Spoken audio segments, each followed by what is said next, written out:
श्री शिवाय नमस्तुभयम। दोस्तों, जैसा कि आप सभी लोग जानते हैं कि 4 जनवरी 2026 यानी रविवार को पड़ रही है माघ महीने की कृष्ण पक्ष प्रतिपदा तिथि। और दोस्तों, ये वह तिथि है जो माघ महीने में पड़ने वाली सबसे बड़ी तिथि है, क्योंकि ये रविवार के दिन पड़ रही है और हमारे हिंदू धर्म में इसका बहुत ही बड़ा और विशेष महत्व होता है। पूज्य गुरु जी ने कहा है कि अगर कभी भी मौका लग जाए और माघ महीने की प्रतिपदा तिथि रविवार को पड़ जाए तो आप लोगों को सिर्फ और सिर्फ 11 गेहूं के दाने वाला उपाय तो अवश्य ही करना चाहिए, क्योंकि इन दोनों तिथियों का संयोग बहुत ही कम आता है।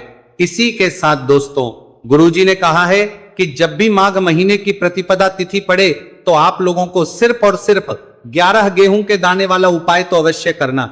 यह उपाय इतना खास है कि अगर आपने सही मुहूर्त पर सही क्रिया अनुसार 11 गेहूं के दाने वाला उपाय कर लिया, जो प्राचीन काल के समय का महा उपाय है, तो मान के चलिए दोस्तों, महादेव जी के आशीर्वाद से आपके जीवन का कितना ही बड़ा दुख हो उससे आपको मुक्ति मिल जाएगी। आपकी कोई भी मनोकामना हो, मान लीजिए आप नौकरी की तैयारी कर रहे थे तो आपकी नौकरी लग जाएगी, आपका बंद पड़ा व्यापार चल पड़ेगा। और दोस्तों, आप जिस बीमारी से आप बहुत दिनों से परेशान थे उस बीमारी से आपको मुक्ति मिल जाएगी। आपके जीवन में धन आना शुरू हो जाएगा, आपके जीवन में धन आने के नए नए रास्ते खुल जाएंगे। और मान के चलिए दोस्तों, फिर आपको किसी भी प्रकार की परेशानी का सामना नहीं करना पड़ेगा। इसीलिए दोस्तों, 4 जनवरी रविवार के दिन आप लोगों को इस वाले उपाय को जरूर कर लेना है, भले ही आपने पूरे साल भर इस उपाय को ना किया हो। पर अगर आपने इस माघ महीने में पड़ने वाली प्रतिपदा तिथि के दिन अगर इस वाले उपाय को कर लिया तो आपको इस उपाय को करने का वो फल मिलेगा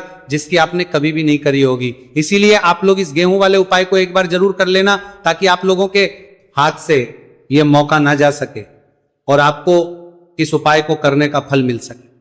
दोस्तों, यह उपाय पंडित जी ने अपनी अभी की ही शिव महापुराण की कथा में बताया है, जो इस उपाय को आज हम आपको बहुत अच्छे से समझाने वाले हैं। इस वीडियो को देखने के बाद इस उपाय को समझने के लिए आपको कोई और वीडियो को देखने की जरूरत नहीं पड़ेगी।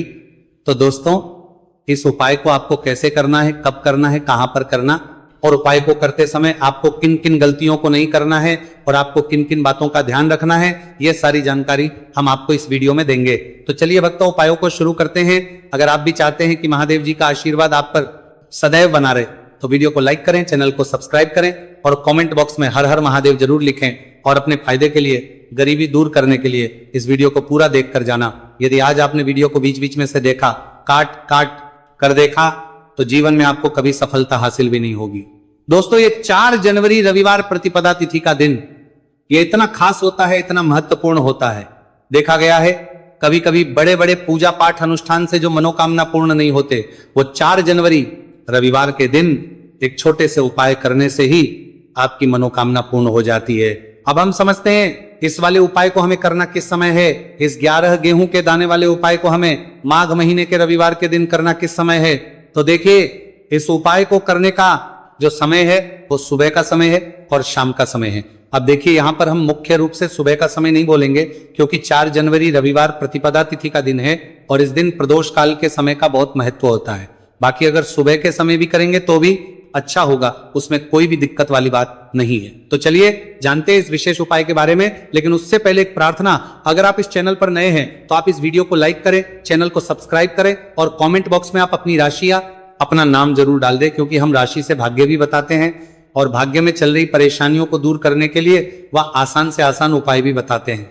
तो चलिए अब हम अपने सबसे पहले उपाय की बात कर लेते हैं। देखो, गुरु जी ने कहा है कि अगर रविवार के दिन प्रतिपदा तिथि पड़ जाए तो इस दिन आपको 11 गेहूं के दाने वाला उपाय तो अवश्य ही करना चाहिए।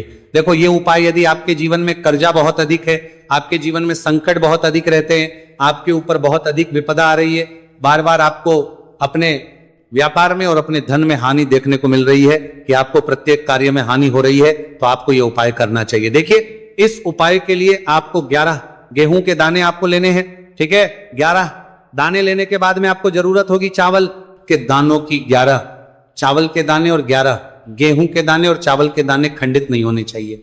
अब आप कहोगे भैया गेहूं कहां से लेने हैं। देखो, आपको किसी भी किराना स्टोर पर गेहूं के दाने आपको आसानी से मिल जाएंगे, जाकर ले लेना।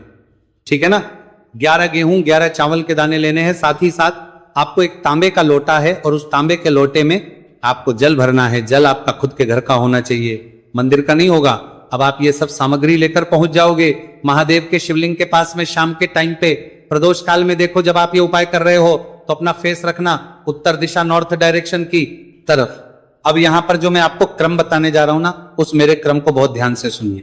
महादेव को अगर कोई सबसे प्रिय है ना, तो उनकी सबसे छोटी पुत्री जिनका नाम है माता अशोक सुंदरी, जो आपके पास में चावल 11 दाने हैं ना, उन चावल के 11 दानों को माता अशोक सुंदरी के स्थान पर आपको अपना नाम और गोत्र बोलते हुए समर्पित कर देने हैं, है ना। और चावल के दानों को रखने के बाद में जो आपके पास में तांबे का लोटा है ना, उस तांबे के लोटे को कहीं पे भी हम जल नहीं चढ़ेंगे, सिर्फ और सिर्फ माता पार्वती का जो हस्तकमल आपको दिख रहा है यहीं पे गोल गोल आपको समर्पित करना है, उसी जल को, और कहीं नहीं। ना तो माता अशोक सुंदरी के स्थान पर, ना तो शिवलिंग के ऊपर, सिर्फ आपको यहां पे गोल गोल जलाधारी पर आपको उस जल को समर्पित करना है। अब आपके पास में बचे हुए हैं 11 गेहूं के दाने और बचे हैं, उन्हीं 11 गेहूं के दाने को आपको अपनी मनोकामना, अपने विशेष कहते हुए महादेव के शिवलिंग के ऊपर अगर आप प्रतिपदा तिथि के दिन प्रदोष काल में समर्पित कर देते हैं तो आपकी जो भी मनोकामनाएं होंगी, जो भी विश होंगी, महादेव पूरी जरूर करते हैं। अन्न को समर्पण करने से, उस खासकर गेहूं को समर्पण करने से हमारी इच्छाएं पूरी होती हैं। और अगर वह दिन रविवार प्रतिपदा तिथि का दिन हो, तब तो इससे सुंदर संयोग कुछ भी नहीं हो सकता। आपकी इच्छाओं को पूरा करने के लिए स्पेशल बहुत प्यारा सा उपाय आप सभी को जरूर करना है। ध्यान में रखिएगा, यह उपाय प्रदोष काल में करना है। देखो, गुरुजी ने कहा है भगवान शिव के शिवलिंग पर 33 कोटि देवी देवताओं का वास होता है। अगर हम शिवलिंग के सामने कुछ भी उपाय करते हैं तो हमारे सभी देवी देवता हमसे खुश हो जाते हैं। ये उपाय आपको अवश्य करना है। देखो, सुबह के टाइम नहीं कर सकते, ठीक है। अब बात करते हैं अगले उपाय की। देखो, इस उपाय के लिए आपको लेना है एक गोलबाती का दीपक। आप चाहे तो मिट्टी का ले सकते हैं या फिर घर से शुद्ध आटा मढ़कर उसका दीपक आप तैयार कर सकते हैं। इसके बाद आपको लेना है शुद्ध गाय का घी। अगर वो नहीं है तो कोई भी देसी घी इस्तेमाल कर सकते हैं, जिससे आपको दीपक प्रज्वलित करना है। देखो, अब ये सब सामग्री लेकर आपको जाना है प्रदोष काल में आपके घर पर तुलसी जी के घेरे के पास में। देखो, ये उपाय तो आपको अवश्य करना है। देखो, वहां पहुंचकर सबसे पहले वो दीपक आपको प्रज्वलित कर देना है और का 11 बार जाप करना है।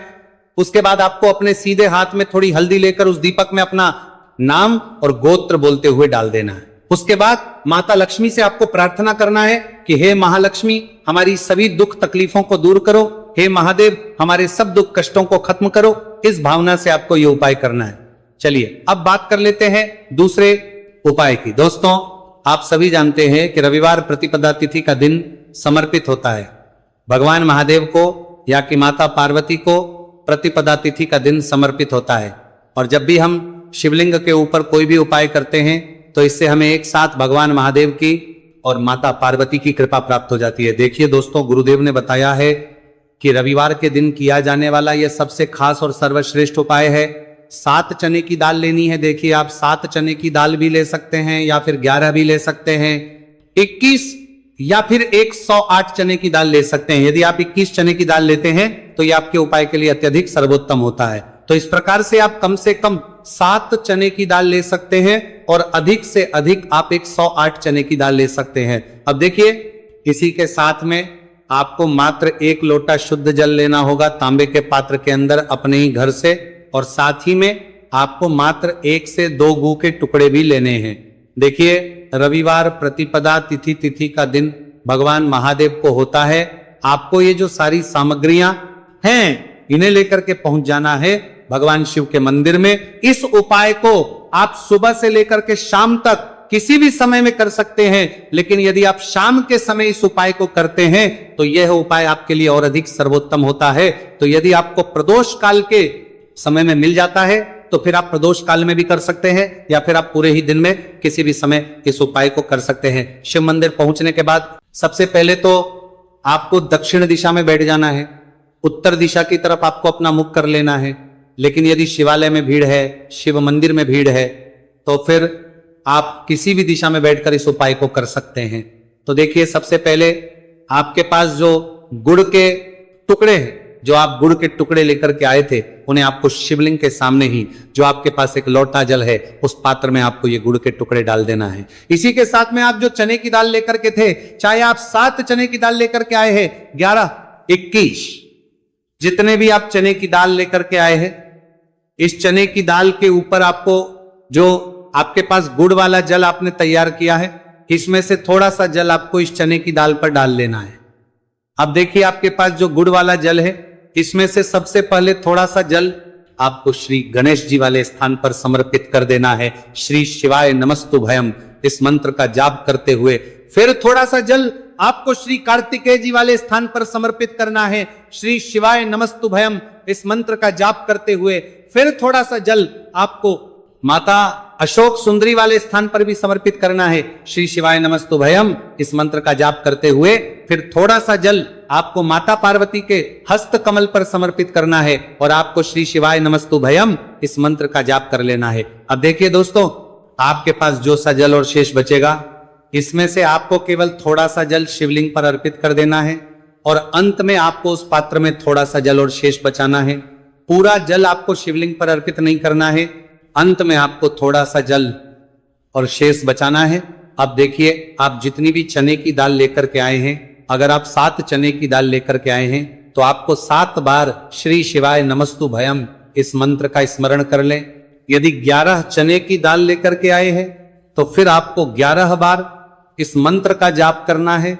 जितनी भी चने की दाल लेकर के आए हैं उतनी बार आपको श्री शिवाय नमस्तुभयम इस मंत्र का जाप करना है और फिर आपको ये जो चने की दाल है इसे शिवलिंग के ऊपर ही समर्पित कर देनी है।